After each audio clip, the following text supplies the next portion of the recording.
All right, my friends, it has been quite a week, and I have been doing a lot of coaching of my clients, of my students, of my followers, in the comments on Instagram, everywhere. And what I want to do with this bonus episode is try to help some of y'all who are really in it and really suffering by sharing some of the most common thought errors that I see happening right now and the shifts that I want to offer you if you want to use them to feel a little bit differently. So let's get into doing that. Welcome to Unfuck Your Brain. I'm your host, Cara Lowenthal, Master Certified Coach and founder of the School of New Feminist Thought. I'm here to help you turn down your anxiety, turn up your confidence, and create a life on your own terms, one that you're truly excited to live. Let's go. All right. So I feel like I need to give the disclaimer I always give, but it feels very important now, that I am in no way telling anyone what they should think or feel. That's not my job. That's not my business. I don't know what you should think or feel. You have to decide what to think or feel. I don't think there's a right way to think or feel. I don't think there's anything wrong with having any set of thoughts or feelings that you have about the election or anything else in the world, right? I am all about women's autonomy to think for themselves.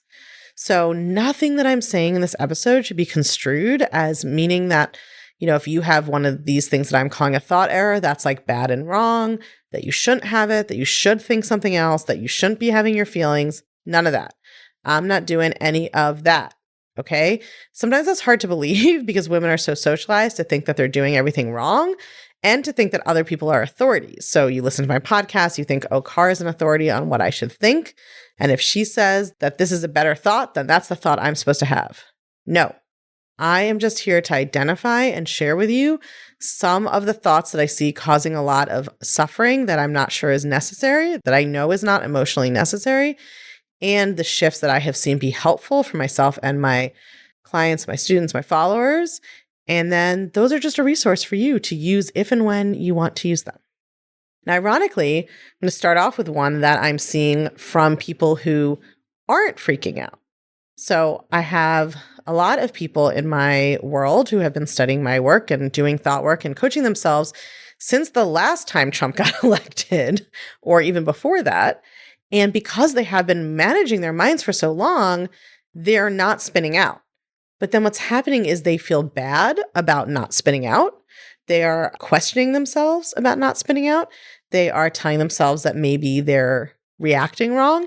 And they have other people in their lives getting mad at them that they're not spinning out, right? Like other people saying, you don't have the vibrations in your body, like the sensations in your body that I think you should have. And now I'm mad at you about that. So I want to talk about kind of the first thought error I see, which is the idea that anxiety or panic is necessary. And I think that we have this conflation that we think that you have to be freaking out about something in order to take it seriously or in order to care about it. And that if you're not freaking out, if you're not dysregulated, then you don't care or you don't understand that something's important. I just think that's factually untrue, right? People are often dysregulated about things that aren't that important, myself included, right? And I am sometimes thankfully regulated, even when things are really challenging or something important is going, not the way I want it to. So this conflation between unregulated emotions, dysregulated emotions, and those meaning something about your investment or care about the world or about the severity of a problem, I think that's a thought error. I just think that's a conflation that isn't true. And in fact, kind of the whole point of thought work is to learn how to not have a primitive brain response anytime something goes wrong. Because I don't think that we are very strategic or effective when that's how we are reacting. Now, again, that doesn't mean it's morally wrong to freak out. It's just very normal and human. But if you think about the people who have to make really big picture decisions, who have to perform under really stressful conditions, those people are not in those positions, or they don't succeed in those positions because they're really good at losing their shit. They're really good at freaking out. They're really good at panicking. So again, it's not morally wrong to freak out or panic or anything, but I don't believe that it is necessary to prove to ourselves or others that we care about something, that we understand the gravity of a situation, or that we're going to do something about it, right? You can actually be a lot of help in the world without freaking out about the thing you're trying to work on. So that is one of the first thought errors that I see coming up that is kind of getting in people's way. The second thought error I see coming up, and these are in no particular order, I'm just going through my list, is that thought work or kind of self-coaching are not relevant to something like this, right? That's just for like when you have a fight with your boyfriend, but it's not for the potential end of democracy or whatever our thoughts are about what's happening. And I think that's also a thought error. A lot of my work is based on the work of Viktor Frankl, who wrote Man's Search for Meaning, which was a book about his experience choosing to think a certain way during his time in Nazi concentration and death camps, like the most severe circumstances a person could have, pretty much. And his whole, thesis was that the freedom to determine one's own attitude is the last freedom left to, I'm going to say people, he would say the last freedom left to man. This is the last freedom left to people, right, under any circumstances. And so don't sort of sell yourself short or deprive yourself of your own support by not coaching yourself on these thoughts. Whatever thoughts you're having about what's happening politically, those are thoughts you can coach yourself on. That doesn't mean that some of them aren't true or that they're not to be taken seriously, like see point 1 about how we don't have to be freaking out just because something has real consequences, right? Self-development and self-coaching are not just for when things are easy. It is actually imperative when things are challenging, because what all of us want to do, all of us, even the people who disagree with us, we're all trying to make the world over in the image we think it should be. And if somebody else's image is winning for the moment, then we need to have the resources and the power in ourselves to keep showing up and keep persuading and keep trying to create the world in the image we think it should be. And we need all of our emotional regulation and mental fortitude to do that. And that's what self-coaching is all about. So speaking of that sort of world we're trying to create, the third thought error I see is that our brains have a tendency to catastrophize. And then when something feels very big or important, we believe those catastrophizations so easily, especially when there's like a shared contagion of them, right? When they're happening all around you, your friends, your family, people you follow on social media, the news, everybody's catastrophizing. But the truth is, we don't know what will happen in the future, right? We don't know. We have some predictions, some ideas, but we don't actually know. We don't know what positive backlash we might see, even if our worst fears happen, right? We don't know what avenues of solidarity might open up. We try to feel in control, ironically, by catastrophizing, and that makes us feel out of control, right? Our brain catastrophizes because your brain hates to not know what's going to happen. So it would rather believe it knows and that the thing it knows is terrible. That makes your brain feel like, okay, I'm in control. I know the bad thing's going to happen. But we don't know. We don't know what's going to happen. And I want to offer you the idea that if you are really in danger, your primitive brain will figure it out, right? So planning for the future, like, coming up with a few scenarios of things that might happen and deciding how you'll react, that's not catastrophizing, that's planning. But when you're done planning, you stop thinking about it all the time. When you're catastrophizing, when you're just spinning out, you're not doing any useful planning. So what I want to offer you is that, yes, you can plan, but also I want to offer you the idea that your primitive brain will help you when it's needed, right? We all have a survival instinct, and we're all here because our ancestors were extremely resilient and they figured shit out when things got really hard, right? So how can you trust and have faith that the future version of you will figure it out if it needs to?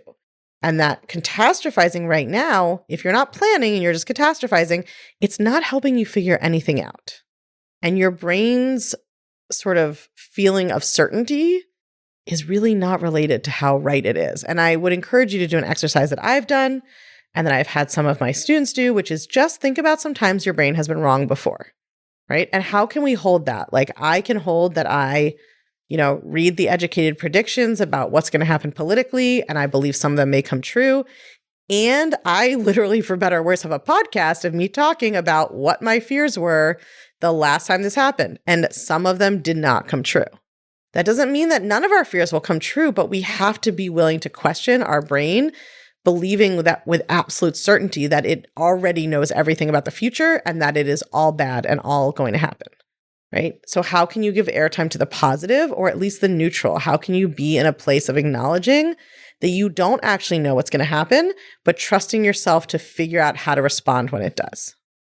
One of the reasons we feel so sure we know what's happening relates to the next kind of, this isn't actually a thought error. This is like a habit error, which is just being on social media too much and reading the news constantly. And that comes out of that catastrophizing and that desire to feel in control by knowing everything.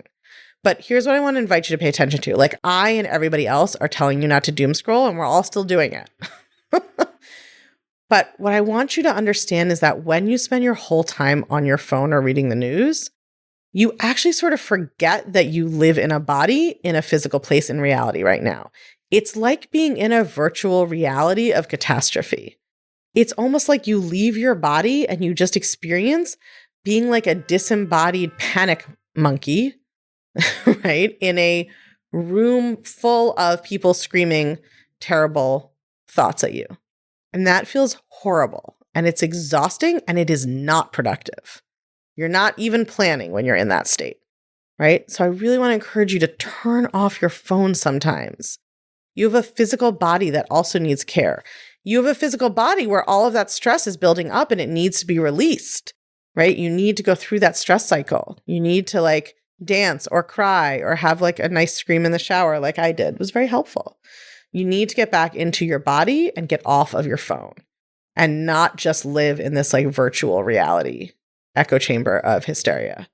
Because even if every worst prediction was true, you being online reading them over and over again is not helping you prepare for anything. There is now a mini course available to teach you exactly how to change your thinking, but it's only available for 3 days. It's called How to Coach Yourself, the Feminist Mindset Fix, and it is the foundational tools I teach to every single student who comes through the doors of any of my programs. It will walk you through creating your first coaching model and every coaching model after that so that you understand how to coach yourself to change your thinking. Students have used only these tools to create incredible results in their lives. I personally used this tool and this tool alone to leave my job, start my business, make my first $1 million, change my thinking about relationships and improve my dating life, change my body image. It really is the one tool that you need. If I could pick one tool for the rest of my life, it would be this coaching model. And just for the next few days, you can learn it for just $49.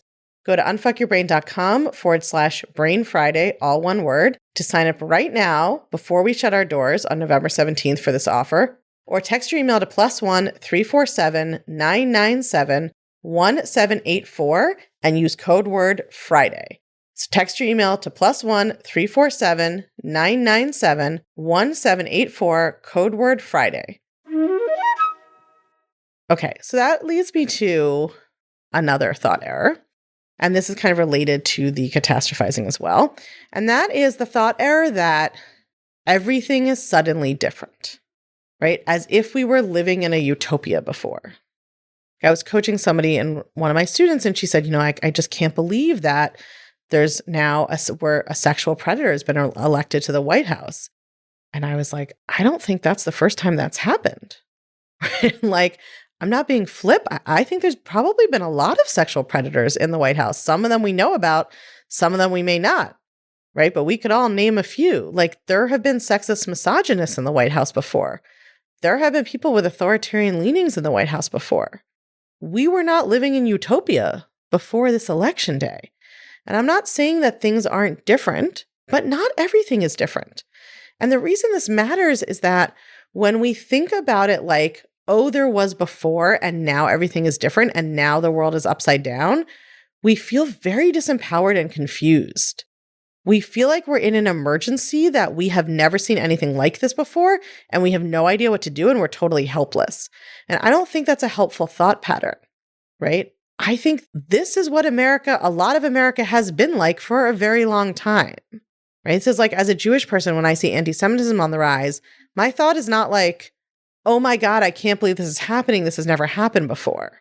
Now everything's different, right? I'm like, oh yeah, this happens all the time. It's happening again, right? And the same is true of a lot of these things that we are feeling like are so shocking, that some of the country is racist, that some of the country is sexist, that some of the country, cares more about the economy than than human rights. Like, the story of America is not one directional, unidirectional march towards progress. If you think about, we had the Civil War, and then we had Reconstruction and the expansion of rights, and then we had Jim Crow, and then we had to have the Civil Rights Movement. And we're still trying to fix some of these problems, right? We're still dealing with police brutality against Black people in America. We're still dealing with systemic racism, sexism, sizeism. We're still dealing with a lot of discrimination and oppression. So when we tell ourselves a story that like all of a sudden everything's different, what I find is that it makes us feel like we are just overwhelmed and paralyzed and don't know what to do. Whereas when we tell ourselves that this is another event in a series of events that are not out of nowhere, and people have been working on these problems for a long time. And yes, this may be a setback, but it's not inconceivable or unrecognizable. Then we can see ourselves as part of a long line of people who have been working on these problems. And that also helps us understand that if we want to do something about it, we need to look for the people who have already been working on these issues, right? We don't have to start from scratch.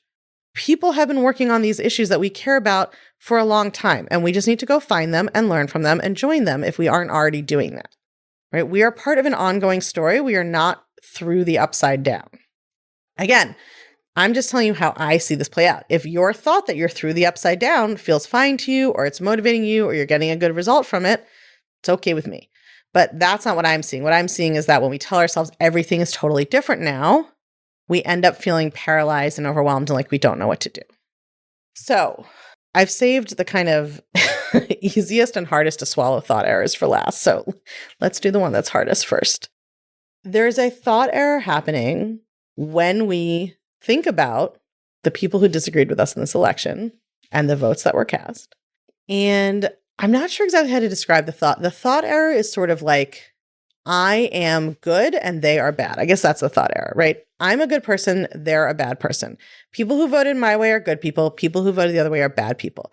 People who voted my way care about the right things. People who voted the other way care about the wrong things. And again, you can totally keep all of those thoughts. And I'm not even saying that I don't sometimes share some of those thoughts.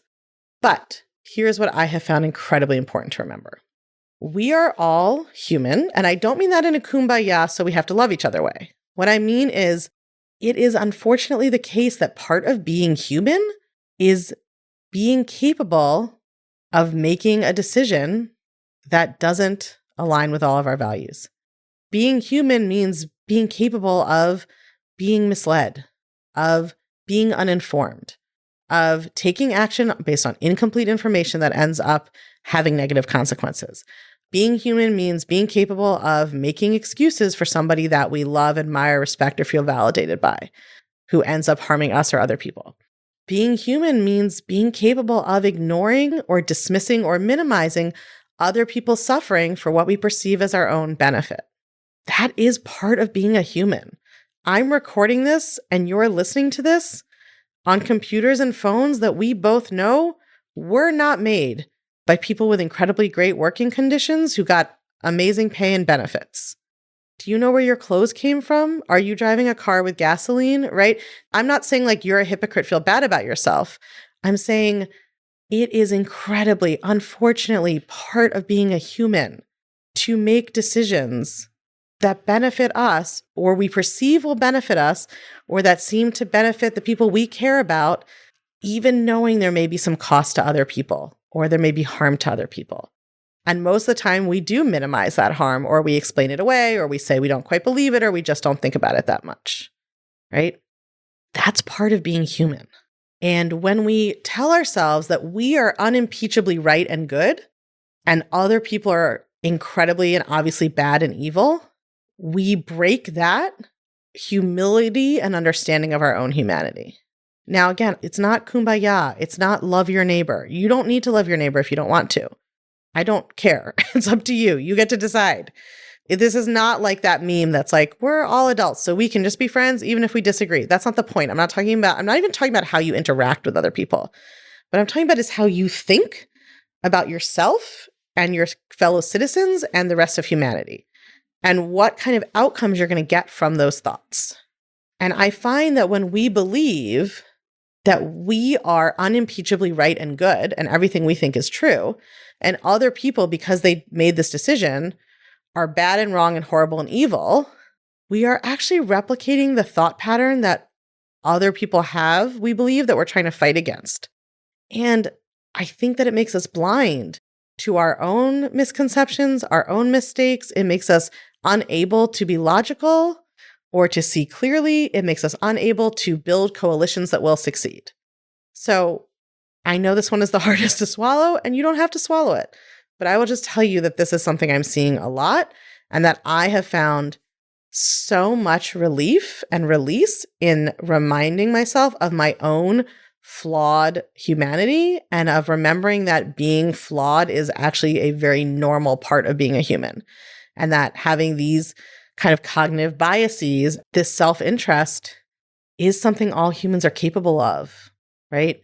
And embracing that doesn't mean, so who cares? It means like, I can stop resisting this reality, and I can stop spending all of my energy sort of fighting the fact that some other people made a decision that I don't agree with. And I can start funneling it into trying to mitigate the harms that I care about or create the improvements that I care about.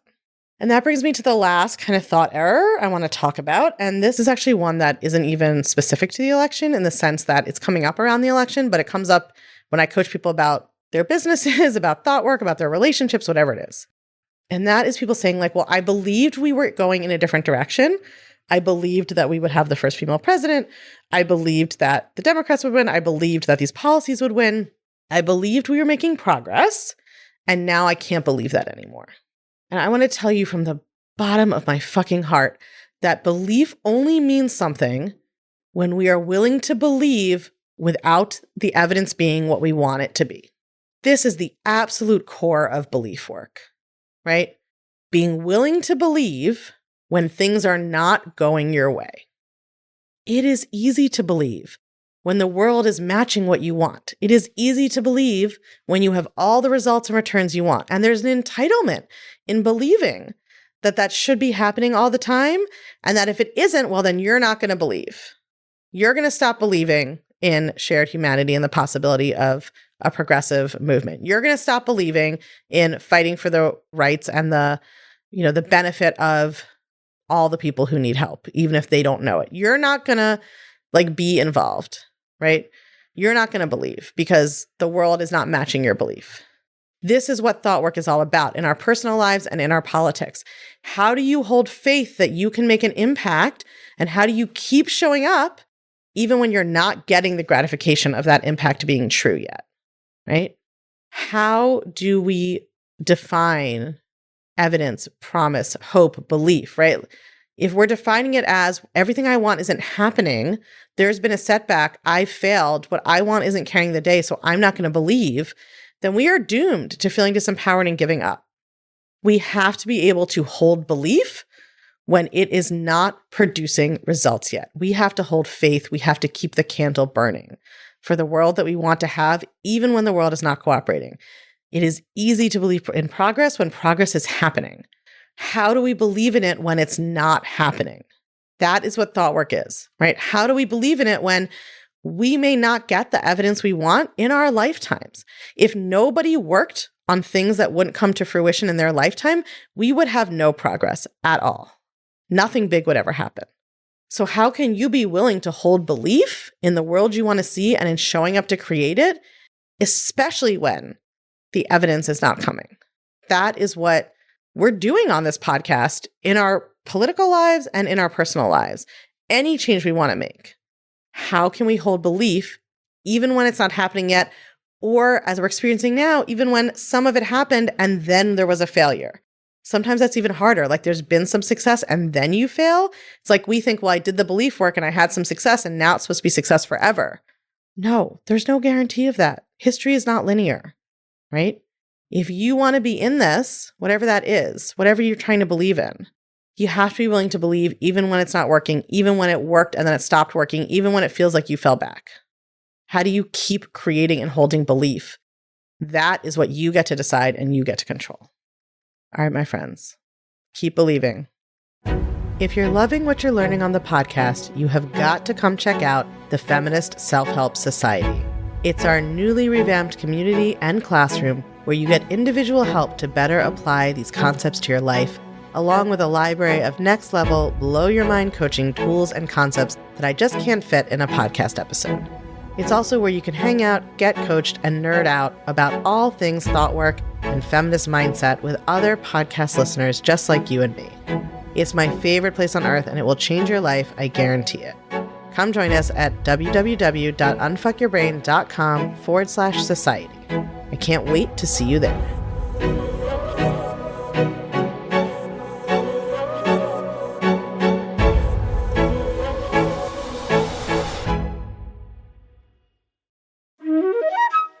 So many people have been asking me, but how do I actually change my thoughts? Like, what do I do? What if my brain has objections? What if I can't think of a thought? Here's the good news. There is now a mini course available to teach you exactly how to change your thinking, but it's only available for 3 days. This is our Brain Friday sale. I have pulled out some of our core thought change lessons from the Feminist Self-Help Society, and we are making them available as a mini course for just $49 to all of you until November 17th. It's called How to Coach Yourself, the Feminist Mindset Fix, and it is the foundational tools I teach to every single student who comes through the doors of any of my programs. It will walk you through creating your first coaching model and every coaching model after that so that you understand how to coach yourself to change your thinking.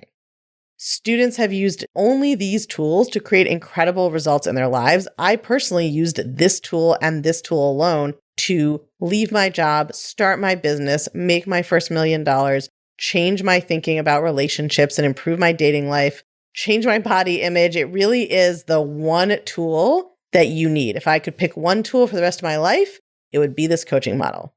And just for the next few days, you can learn it for just $49. The course is self-paced. There are audio lessons and transcripts if you prefer to read. There are workbooks and exercises so that you are implementing what you're learning. And we're offering some bonus videos of me teaching this material live from a previous course so you can hear real-time questions and hear different examples and just get that kind of live video feeling if that's how you prefer to learn. All of this, again, is only $49, but only for 72 hours, so there's no time to waste. Go to unfuckyourbrain.com/Brain Friday, all one word, to sign up right now before we shut our doors on November 17th for this offer. Or text your email to +1 347 997 1784 and use code word Friday. So text your email to +1 347 997 1784, code word Friday.